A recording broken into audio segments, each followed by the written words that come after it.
Yang Style Tai Chi Chuan. 1.1 Starting Posture. The starting posture here consists of 2 segments.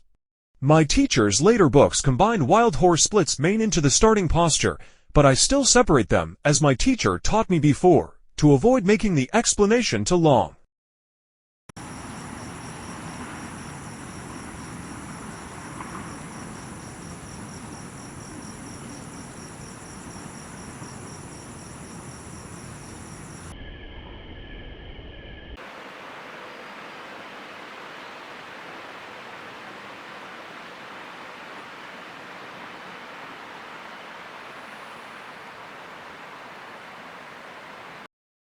The starting posture is very important in Tai Chi Chuan, also known as the Wuji posture.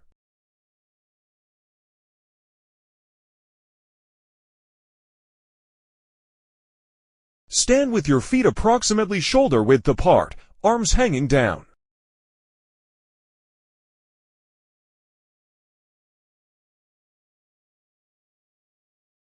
Please begin to adjust your mental state and breathing, if possible. Use reverse breathing. The term reverse breathing has been overused, so remember it's the type where your abdomen contracts when you inhale to fullness and expands when you exhale. The breathing should be slow. But absolutely do not hold your breath or strain. It's okay if you can't breathe in the way described. The key is to be natural and not artificial. Simply breathe when you need to. Empty your mind. Relax your whole body. Let go of all distracting thoughts and breathe slowly. If possible, feel your inner body. When you inhale, something inside will rise, and when you exhale, it will descend to a position below the navel. If you feel something descending below the navel when you exhale, this is called chest inking to the danshan. Beginners may not feel it, but don't be anxious or force it. It's just a personal sensation. Even after practicing for a long time, not feeling it won't affect your skill much. In the breathing principles of Tai Chi Chuan movements, actions like raising the hands outwards and upwards are generally associated with inhaling. Drawing the chest inwards is inhaling, and emitting force is exhaling. However, these are merely principles and are not mandatory. It is particularly important to remember not to force them, and to always base your practice on natural breathing. As for the breathing principles, they are used during actual combat for releasing and neutralizing force, all in a fleeting moment. Additionally, remember that a martial artist's breathing rhythm should never be predictable by an opponent. In a sufficiently calm state, as you perceive it, there is no fixed rule. Begin the movement. Slowly inhale, raise both hands upwards, remembering to keep your hands relaxed. If possible, focus your intention on the fingertips, but this is not recommended for beginners. Because beginners often confuse intention with force, it usually results in force being applied to the fingers, causing stiffness. When raising the hands, the wrists should not droop or be raised too much.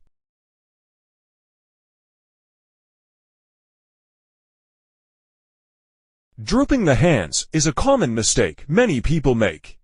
In an attempt to relax, many let their entire wrists droop. This is incorrect. The palms are drooping too low.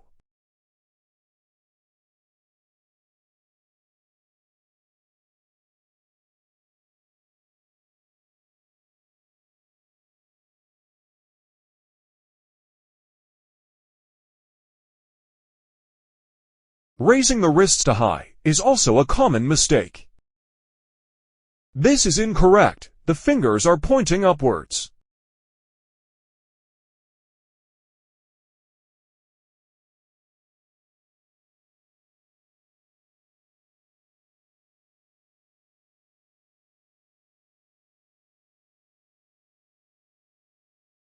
Drooping and raising are losing postures, making it very easy to be seized in martial arts, or for your wrists to be broken or injured by a clamp. Be very cautious.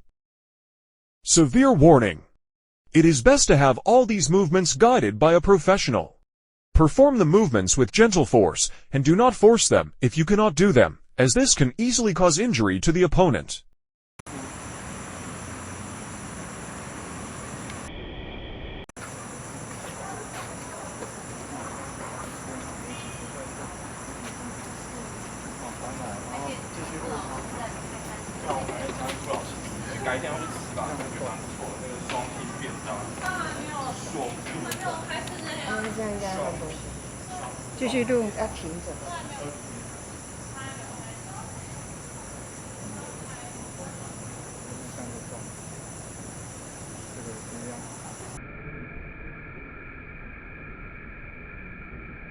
When the hands are raised to approximately shoulder height, they slowly sink slightly downwards while the legs slightly squat, with intention focused in the palms. Hand technique precautions are as previously introduced. Many people assign applications to this starting posture, which I usually place at the end. However, let me say it now, even though many people find it hard to accept. Many people interpret the slightly downward pressing state as pushing forward, pressing both hands against the opponent's chest, and pushing forward. At this point, you fall into the losing posture mentioned earlier, putting yourself in danger. When you press both hands or one hand against the opponent's chest, if the opponent presses your palms against their chest, draws their chest inwards, and bends their waist, your hands are in extreme danger.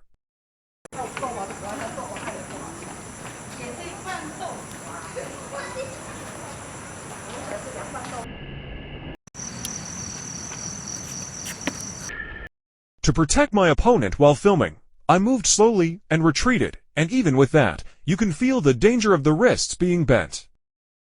Therefore, if you really want to push, it is only safe when pushing against the opponent's restrained hands.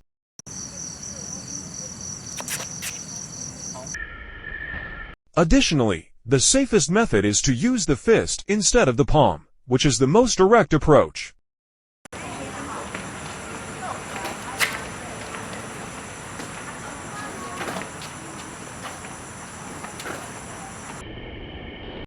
At this point, the striking method of the true application would be similar to one of the short punch techniques in our Liu praying mantis, tiger crushing.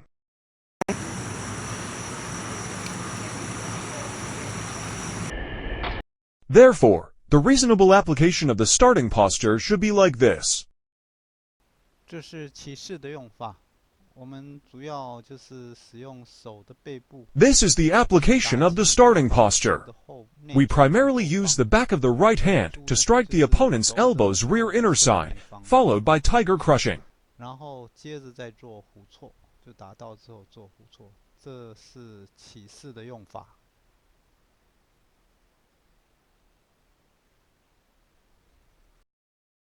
By now, you should understand that this starting posture represents that this Tai Chi Chuan form, in addition to general health needs, also contains the tranquil cultivation of Taoism and Buddhism, as well as the chin na and pressure point striking of martial arts. Thank you for your patience. If you have any questions, please leave a message. If you are interested in our video and think it is good, in addition to subscribing and liking it, you are also welcome to share it to let everyone know about this set of Tai Chi. If you want to view other videos, you can click the circular image at the bottom left of the playback window to enter the channel page to view all videos.